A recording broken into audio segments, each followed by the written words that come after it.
perguntando o que é o SST. Então, a gente convidou o doutor Carlos, que é o CEO lá da Provider, para que nos brinde aí e diga que não é bicho de sete cabeças, mas a gente tem de cumprir, não é isso? Exatamente. A sala é sua. Obrigado por nos atender. Isso, Jório. Estou sempre à disposição aí do Cinep.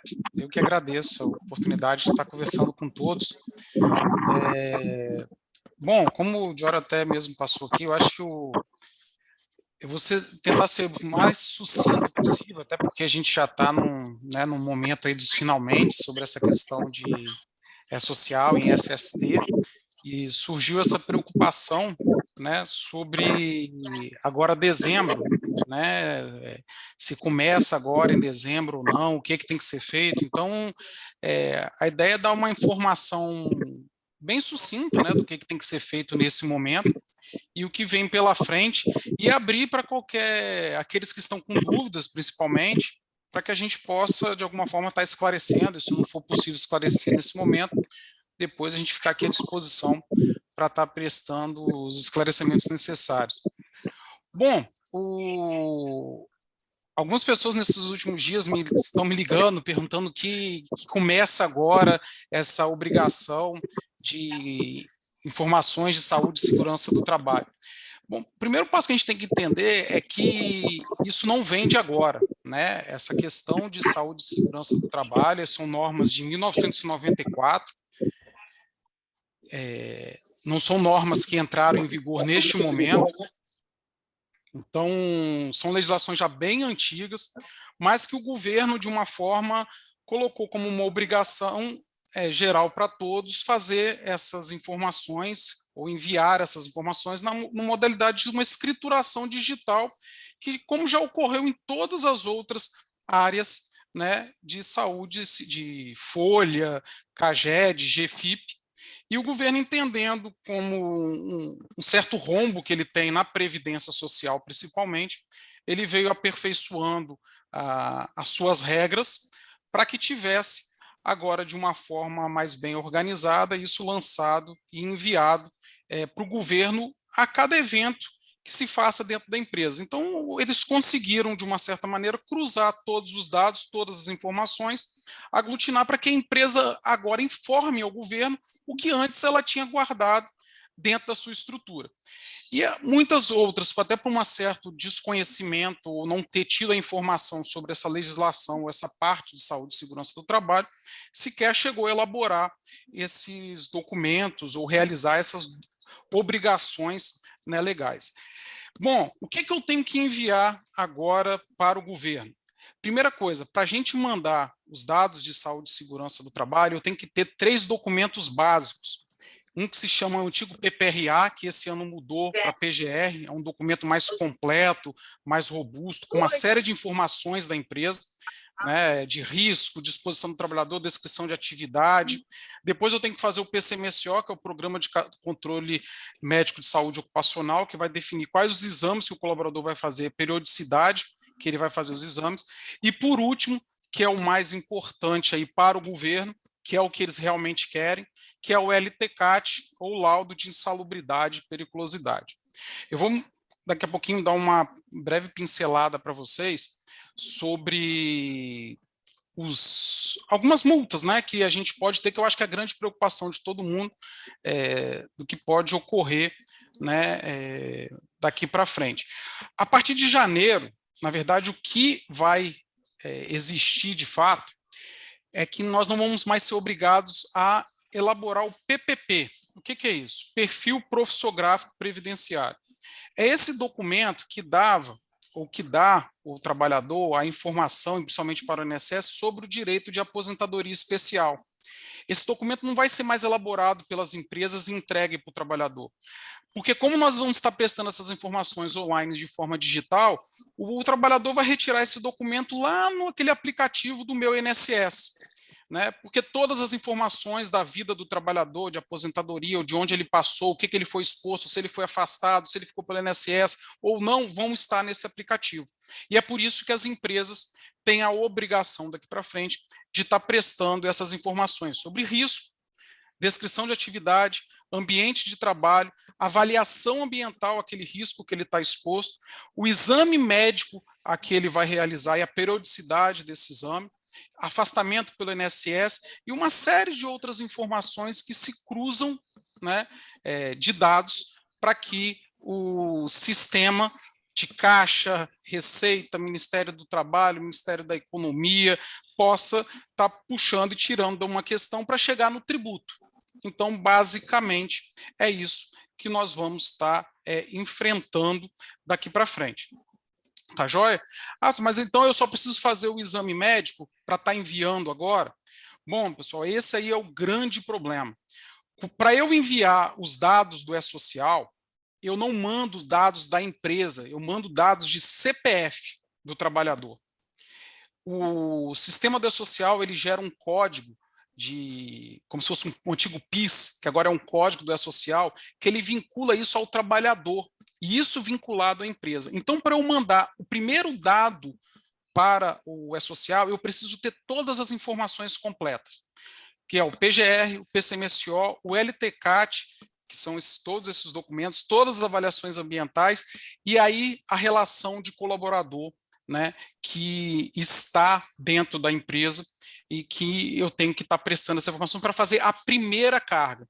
Depois que eu faço essa primeira carga, aí sim o sistema começa a fazer alguns monitoramentos. Até de férias ele vai fazer monitoramento. Eu tenho que informar quando que ele vai sair de férias, eu tenho que informar atestado médico que o colaborador porventura recebeu, porque o INSS depois vai ter essa informação que hoje não tem, então é muito complicado para caracterizar nexo técnico ou não.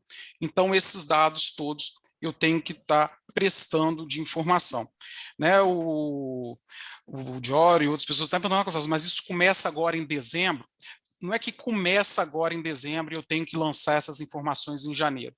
Na verdade, o E-Social ele começou em janeiro de 22, então eu já deveria ter lançado todos esses dados e teve-se o ano inteiro para estar prestando todas essas informações.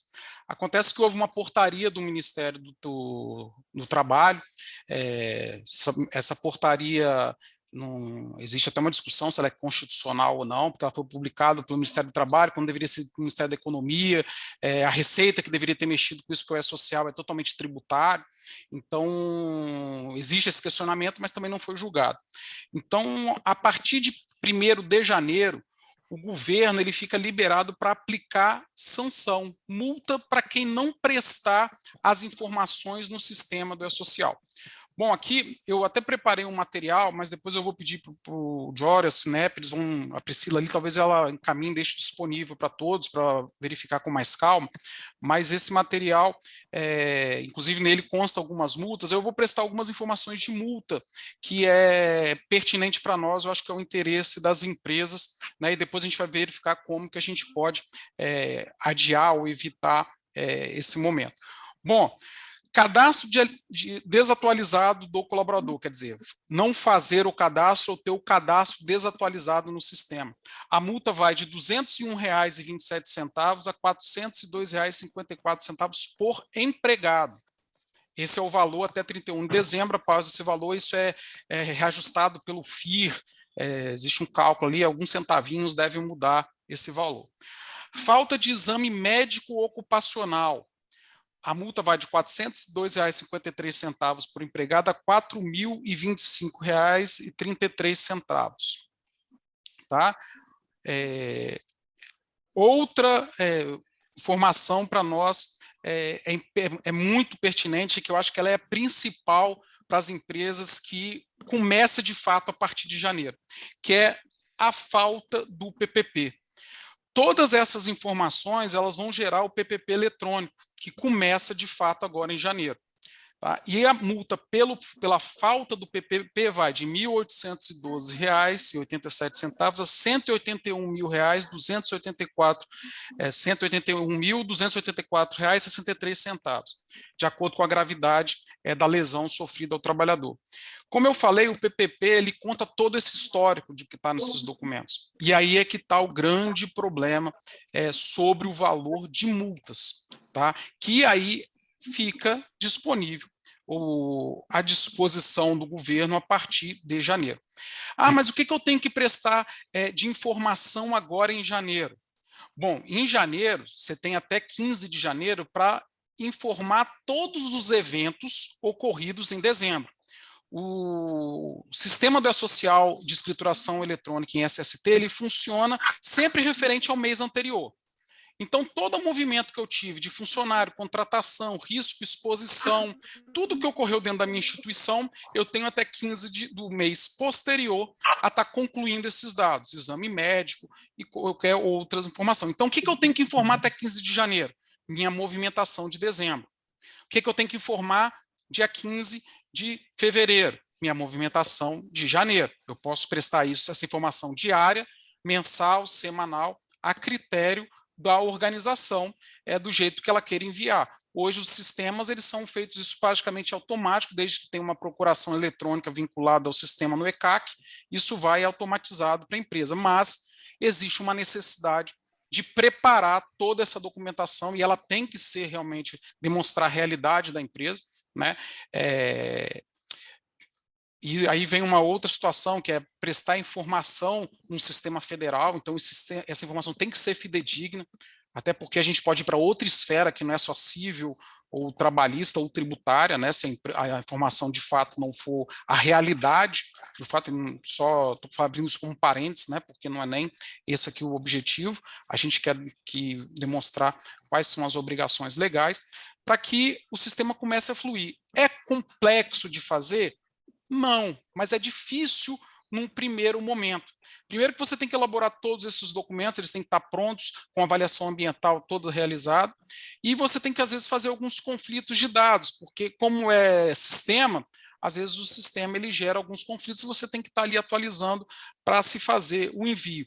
A vantagem qual é? O sistema hoje ele é robusto, então o sistema do E-Social ele nos informa quando algo está errado, e aí nós temos o tempo para estar fazendo a correção e aplicando as regras. Mas as empresas têm que se adequar para ter uma gestão, de fato, sobre essa tratativa de envios e de informações, né, para que a gente possa estar acompanhando e estar fazendo o trabalho que tem que ser feito.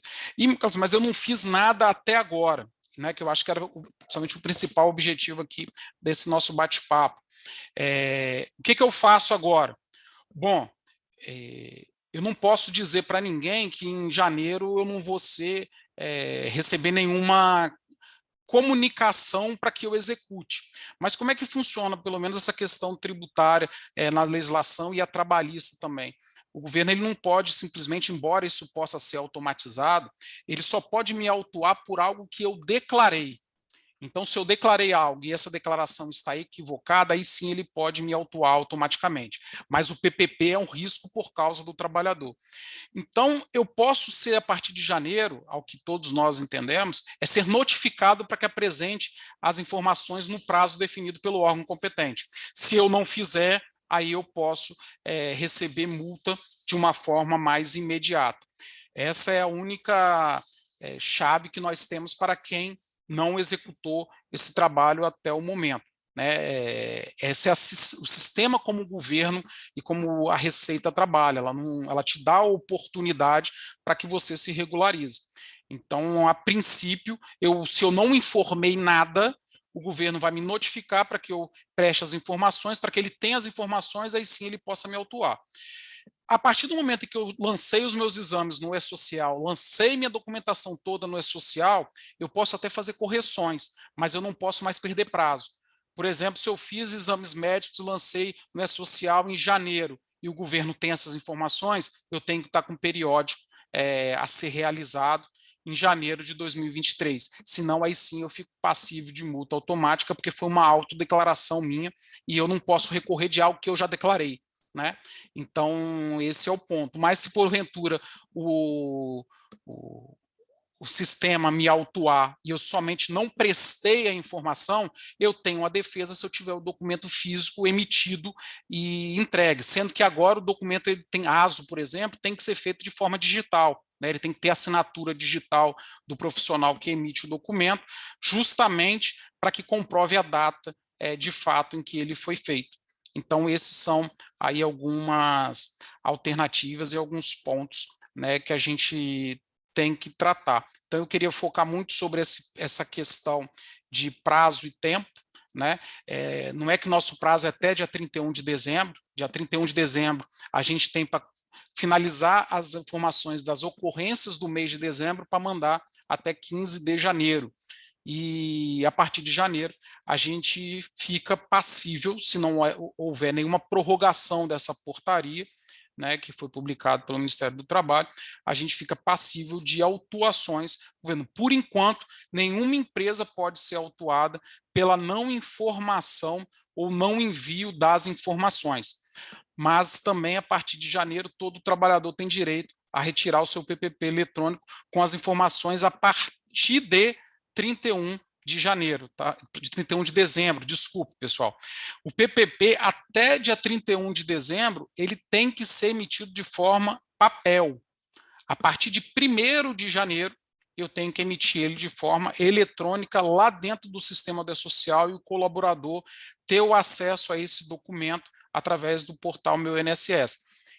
Então, quer dizer, toda contratação que eu fizer a partir de 1º de janeiro, esses dados têm que estar todos prontos dentro do sistema, tá bom? Então, em resumo rápido, né, como o Diário me pediu até pela questão do tempo, é isso que eu queria trazer sobre a questão da E-Social, e eu abro espaço para tirar dúvida daqueles que tenham as dúvidas, que eu acho que a dúvida de um acaba sendo a dúvida de todos, né? E reforçando essa questão, E-Social, ele não é trabalhista, o foco dele nunca foi trabalhista, ele sempre foi previdenciário. Por que isso, gente? Olha só para dar uma pincelada aqui antes. A maioria das empresas, até por uma falta de informação. Eu, às vezes, quando eu pago insalubridade para o meu trabalhador, eu não faço o recolhimento tributário em cima do valor de contribuição do INSS para dar direito à aposentadoria especial. Isso é por uma questão tributária. Às vezes o contador não se atenta, às vezes um advogado trabalhista também que te dá o suporte, assessoria para a instituição não se atenta. Então, isso para o governo é um valor absurdo, né? Porque eles deixam de recolher um valor de 6%, 9% ou 12% em cima do valor de contribuição. E eles esperam uma arrecadação só com essa linha muito grande, porque o E-Social já faz esse cálculo. Então, eu não tenho como fugir disso a partir do momento em que eu presto essa informação. Mas eu não tenho gente com insalubridade dentro da minha instituição. Mas, às vezes, eu tenho ali aquela pessoa, né, nós temos a questão da nossa convenção, a questão da insalubridade para o banheirista, nós temos pessoas, por exemplo, com instituição maiores, aquele profissional que trabalha dentro de laboratórios, que às vezes tem direito à insalubridade, e muitas vezes ele recebe insalubridade por período, né? Esse semestre eu tenho direito à insalubridade porque eu trabalho no laboratório, no outro semestre eu não tenho direito à insalubridade, isso tem que estar muito claro dentro do sistema, né? E essa informação tem que ser prestada o tempo todo, isso é um ponto muito importante de verificação. E a outra, que também é previdenciário, é que hoje o INSS, quando ele vai dar o benefício previdenciário para um colaborador, para um auxílio doença, um auxílio acidentário, ele só tem informação que o trabalhador leva para ele. Ele não tem informação de exame, quando o colaborador fez exame ocupacional, quando que ele recebeu o atestado, que tipo de atestado que ele recebeu. Essa informação geralmente está com a empresa, o trabalhador muitas vezes não guarda esses dados. E agora, essas informações, o médico lá do INSS, ele vai ter um acesso melhor. E, antecipando para vocês, também existe aí uma discussão de colocar algumas questões trabalhistas, ou números de processo, que é uma nova revisão do E-Social, mas isso ainda não está certo, pode ocorrer, então eu prefiro nem entrar nesse mérito, mas no futuro partes podem ter acesso às informações que eu lanço. E quanto àquilo que eu prestei de informação, a informação já foi, eu não tenho como retirá-la, eu posso corrigir dali para frente. Né? Então, isso pode trazer alguma vulnerabilidade para a empresa se os dados não estiverem muito corretos, muito certinho. Né? Esses documentos, é importante que as empresas passem a ler ele, porque às vezes a gente entrega um PGR, um PCMSO, um LZCAT, e a pessoa só guarda, né, esse documento. Então, é importante a gente, a partir de agora, fazer uma leitura melhor, isso aqui está certo, isso aqui está errado, isso aqui vamos aperfeiçoar, avaliamos agora, deu acima, vamos mudar alguma coisa dentro da minha estrutura que possa reduzir para evoluir nas melhorias dentro da instituição, dentro da empresa e evitar riscos, né, ou passivo trabalhista e previdenciário futuro para a empresa, principalmente aquelas aplicações de multa que eu respondi anteriormente. Então, é isso que eu queria trazer. Quanto à questão de funcionamento do sistema, depois também no final deixo o meu telefone aqui à disposição de todos, porque aí é uma questão mais técnica, eu não vou nem ocupar muito o ouvido de vocês para isso não. Mas eu fico aí à disposição para qualquer pergunta, a gente está esclarecendo, porque eu tenho certeza que a pergunta de um vai ser a resposta para todos, que as dúvidas elas sempre são muito semelhantes. O Tiago está com a mão levantada. Tiago, pode ficar à vontade para fazer a sua pergunta. Boa tarde a todo mundo. Carlos, só em relação aqui a 2 pontos aqui que eu anotei, você falou que o médico tem que ter assinatura digital, que o meu ASO ele tem que ser digital.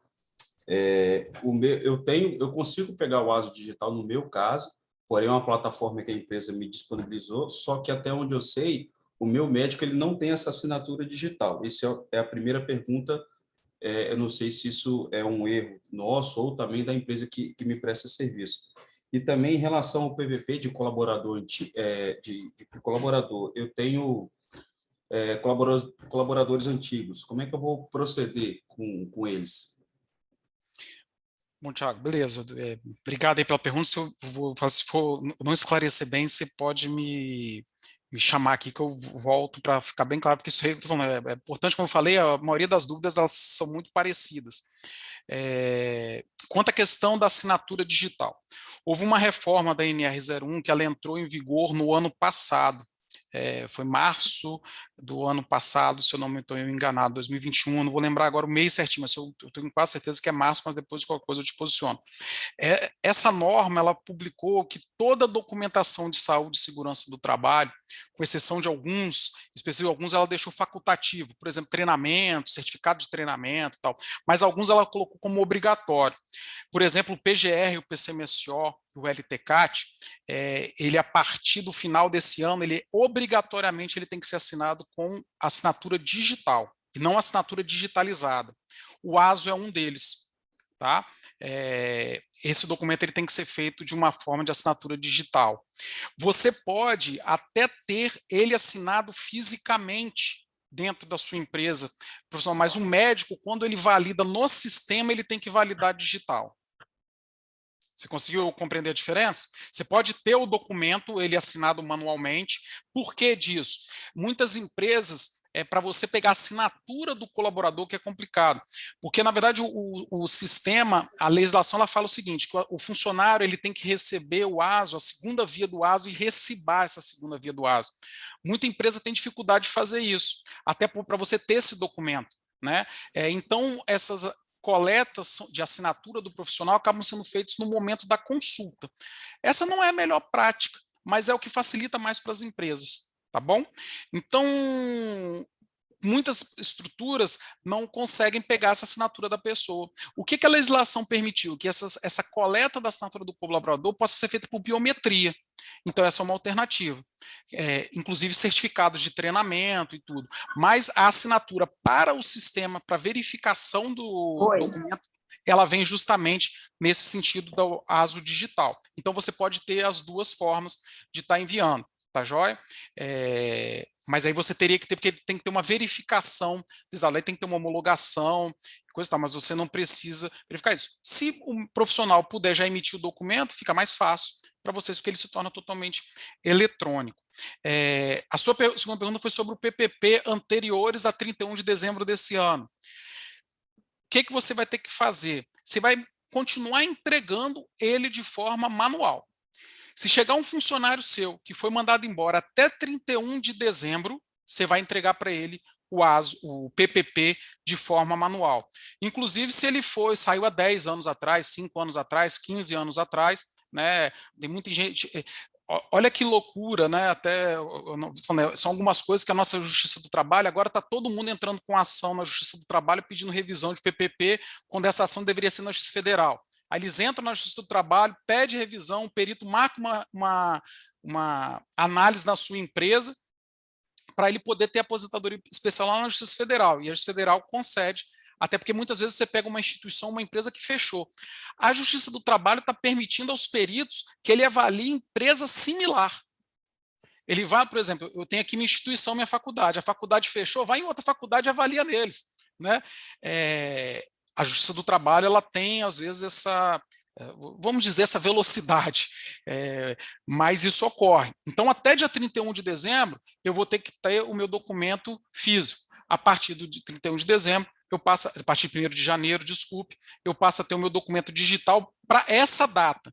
Então, pode ser que você vai chegar num momento que você vai ter que entregar um documento para o colaborador até 31 de dezembro, se eu não tenho esse histórico passado, se eu não lancei e não alimentei esses dados. Por exemplo, eu não comecei em 1º de janeiro, porque o portal da Social começou 1º de janeiro de 22. Eu não lancei as informações nenhuma esse ano.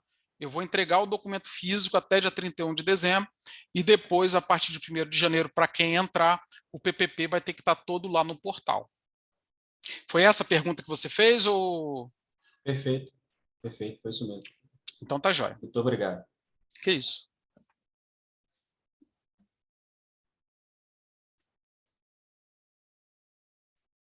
Alguém gostaria de fazer mais alguma pergunta, esclarecer alguma dúvida?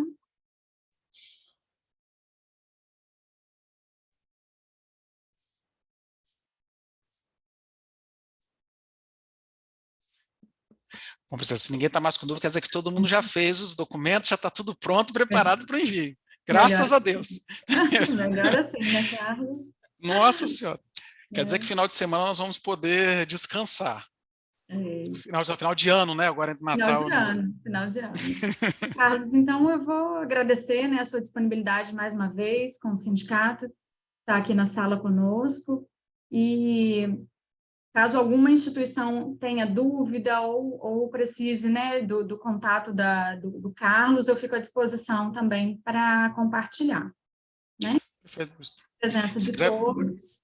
Se quiser, Priscila, depois pode passar meu celular, tá? Se alguém tiver com alguma dúvida, quiser algum esclarecimento, podem ficar à vontade, eu estou à disposição para trocar informação, porque às vezes a dúvida de um me ajuda também a estar aprimorando mais os conhecimentos e estar dividindo isso com todos, né, com todas as empresas. Joia, combinado, então. Fico à disposição, caso alguém precise do contato, né, já compartilho com os interessados, né? Agradecer, então, a presença de todos, aproveitar e desejar aí um Feliz Natal, o Ano Novo venha com muitas parcerias, né, Carlos? Sem dúvida. E colocar o sindicato aí à disposição de todos. Um abraço. Um abraço para vocês todos também. Feliz Natal, Priscila. Ok. Feliz Natal, Renato, tudo de bom. Para o pessoal do Sul. Feliz Natal a todos.